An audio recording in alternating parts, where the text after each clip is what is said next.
They're at an age where they want to know. They want to know beyond their family and their classroom. They really want to know what the world is all about.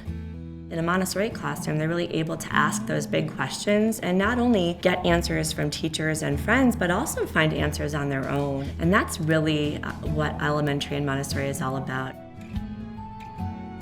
In the lower elementary classroom, we have a combined group of first, second, and third grade aged children. One of the things I love about Montessori Elementary is that it honors the social.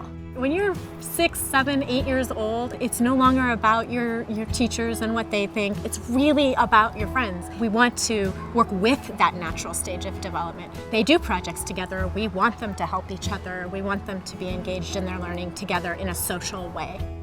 A normal day in our classroom starts with our community meeting, and then the students will get to work. Being an authentic Montessori program here at MCHD, our elementary classrooms participate in an uninterrupted work cycle, ideally a 3-hour block of time where the children have the opportunity to receive presentations or lessons, either one-on-one, in small group or large group, with their teacher. At the beginning of our work cycle, students will take out their work plan for the day and make sure that they're having a well-balanced academic diet. One of the facets of Montessori education is a concept that we know as freedom within limits.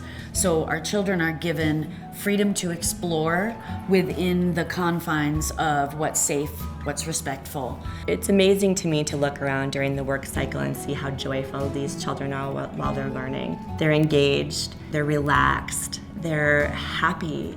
The Montessori environment is perfect for a gifted child because there isn't that limit of, oh, we're only working on that concept for this month.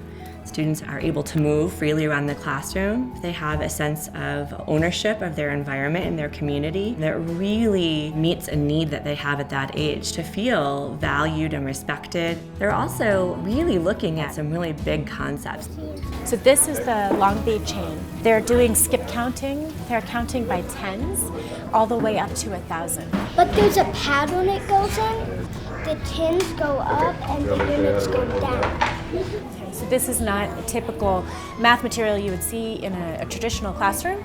This is a Montessori math material that's been developed specifically so that children can touch and experience the size of what 1,000 represents. When we're learning, it helps to have concrete concepts before we move into abstraction. I think that MCHD is an amazing example of true Montessori in action. We recently added on to our classroom space in the elementary and upper elementary classrooms, extending our outdoor space, building new patios for the students to do their outdoor work. I love my job. I tell people all the time that it's my dream job, and as a teacher, there's nothing like the feeling of seeing a student get really excited about a lesson that you just taught them and taking off with it, and hearing from their parents that they went home and worked on it that whole night and then came in the next morning to show you what they did while they were at home and ask you what's next in the lesson. One way that elementary students have been described is as joyful scholars, and I think that that's a really true representation of what Montessori Elementary can be for students. I'm also a parent in this community, and I think if I weren't a teacher here, the community atmosphere at MCHD would be just as much of a draw for me. As a parent, I'm excited to send my child to school here every day. Maria Montessori believed in the infinite potential of the child. MCHD really embodies those values and beliefs. Not only are these children changing lives now, but they are going to change the world, and they're building the tools right now to do that.